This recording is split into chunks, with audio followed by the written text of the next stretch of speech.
Fellas, boys and girls, we are back finally. Moved in, back in college. Like I said in my Discord. Mm. Today, well, it's raining outside. I haven't made a trade recap video for Thursday or today, so that's what we're gonna do. I've been reading my. Where is it? I started 2 books. Start of 2026. And obviously, we have some pretty ambitious goals that we want to embark on. And I'm pretty excited. I'm just pumped to, be able to record this and keep track of everything and have you guys to be a part of, this whole journey. I am beyond grateful for, everything that's been happening. We have 8 people in the Discord now.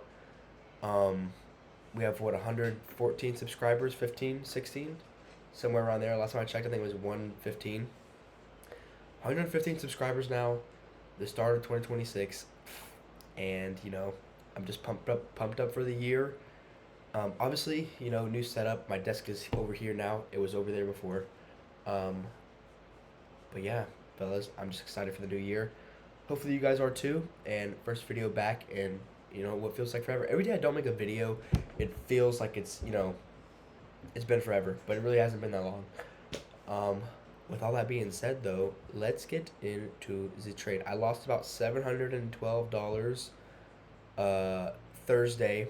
And if you guys watch any other YouTubers, you would know that they also, some other YouTubers took basically the same trade that I did. Some a little earlier, some a little later.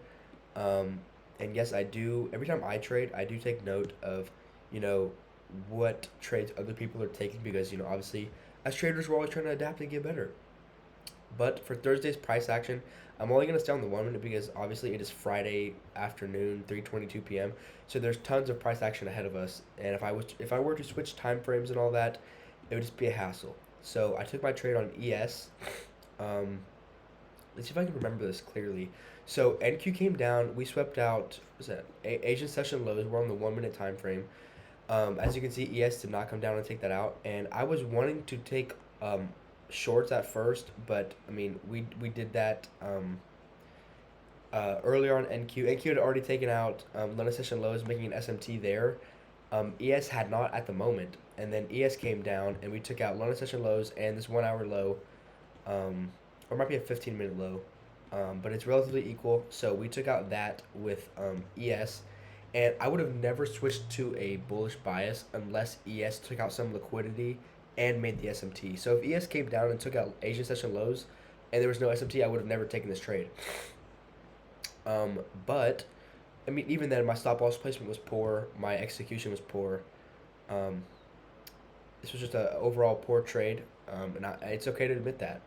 A lot of other great traders lost Thursday, and you shouldn't really be, saying it's okay just because other people lost, because at the end of the day, you're losing. Just because other people are losing doesn't make it any better. You're losing too.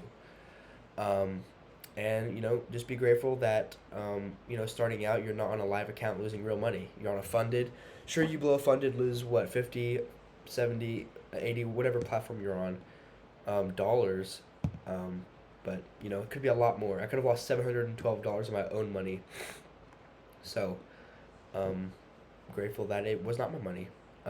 But yeah, what am I saying? I had a bearish bias initially. This is what I'm saying about, I made a video a while back of somebody commenting, how do I find my higher time frame bias and my bias for each day. Bias flips, from price action to price action. I was bearish initially, and then NQ came down, took out both session lows, making a huge SMT, and ES had not even taken out London session at the moment. So I couldn't really be bearish anymore when all lows have been taken on one index, making a higher time frame SMT. There's no reason to be bearish after that.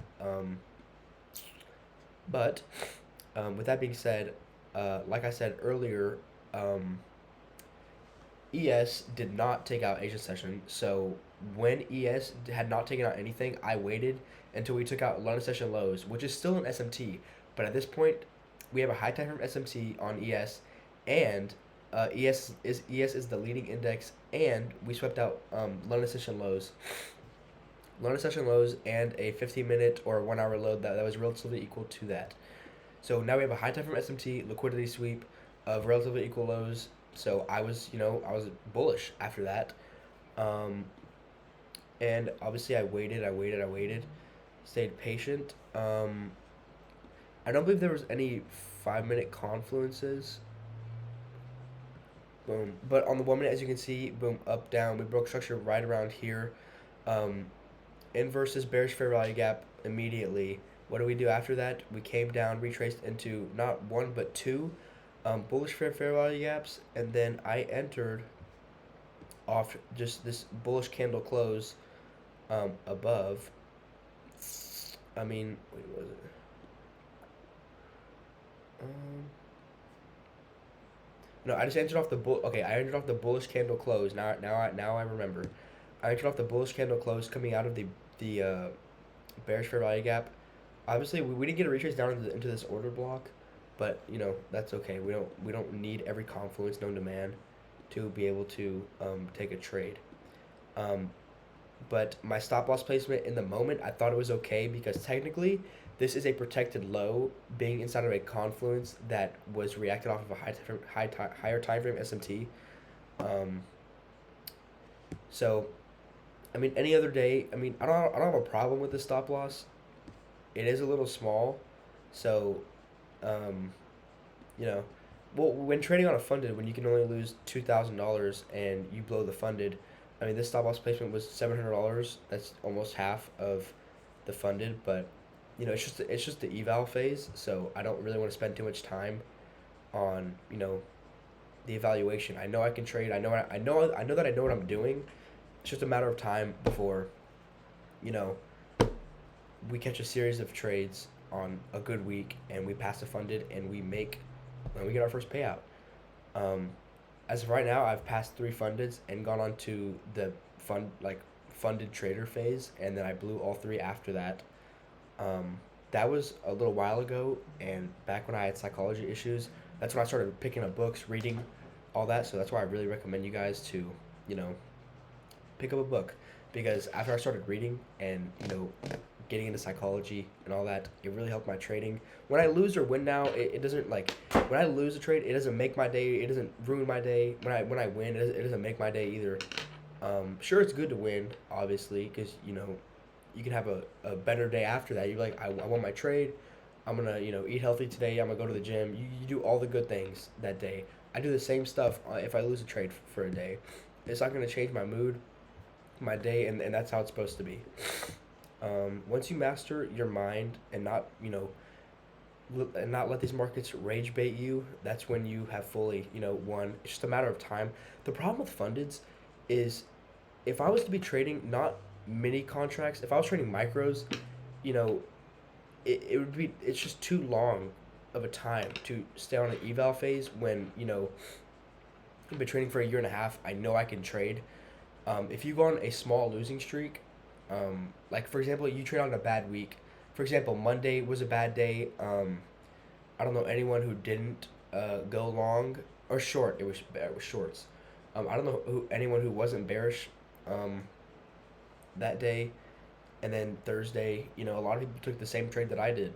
Um, so obviously this would be considered a bad week. A couple of traders that I watch on YouTube ended this week in the red, down money, and I mean that's okay. Yeah, you have to look at trading in like couple weeks, a month, couple months, and then a year. You shouldn't be basing your trading off of one trading day, one bad week. But fellas, that's the problem with fundeds. You go on one bad losing streak for a week, like for example this week, like I just said, people ended this week in red. Very very talented traders. You're on a funded. You have one red week. That's the funded blown. So, um, you know, I like to just keep that in mind. That you guys aren't alone with any problems you guys have in trading. Obviously, this draw did end up getting taken out way later, and this was only. I mean, it got stopped out right here. You end up having a bad day because of um, your guys' inability to separate your emotions from trading. So, sorry, fellas, we're back. But yeah, like I said, that is Thursday's price action gone over. Um, but yeah, we're back now. Any questions you guys have about this? I answer all the questions, in my Discord personally, because obviously I made that to be able to answer you guys' questions, for you guys to join, ask me questions about my videos, not just leave them in the comments, but have me, respond, and we can have a conversation about, any trades that you guys have taken, win, win or lose, you know, and just here to help. Um, that's the whole goal with all these videos. Um, all of all these videos are just. I mean, I'm here to help you guys. So, but today I can already tell by this price action. Today was not a good day. We had tons of news. Um, Can we load? Oh, it's up here. Seligus. Friday. I mean, yeah, we had a bunch. We had average hourly earnings. That is usually volatile, at least in the past. We had NFP today. Um, Not exactly NFP, non-farm employment change. I'm pretty sure they changed the name of it, if I'm not mistaken. I need to check in on that. And then 10 a.m. we had red folder news, and we had a bunch of yellow folder news too. But with that being said, Friday's price action. I know we're on the 1 minute. I'm on the 5 minute actually. I can scale. Boom. Dun, dun. Maybe today wasn't that bad. Like I said, I haven't even looked at Friday's price action yet. But from what I'm looking at, an obvious bullish bias was in play today. Please tell me, where, boom. Oh my gosh. Okay, I'm guessing we made a high time from SMT, with Asian session lows, NQ being the one that swept it, and ES did not. That is what I'm thinking happened, but we're about to find out. Boom, right now. Mark out everything. Boom.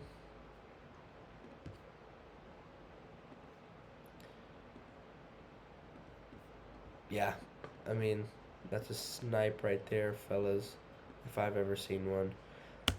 Boom, we make an SMT. ES does not sweep out Asian session lows.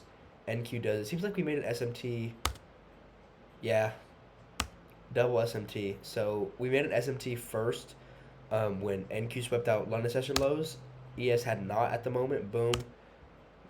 You can just click through them. At 9:30. At 9:30 exactly, NQ came down, swept out London session. ES was still all the way up here at 9:30.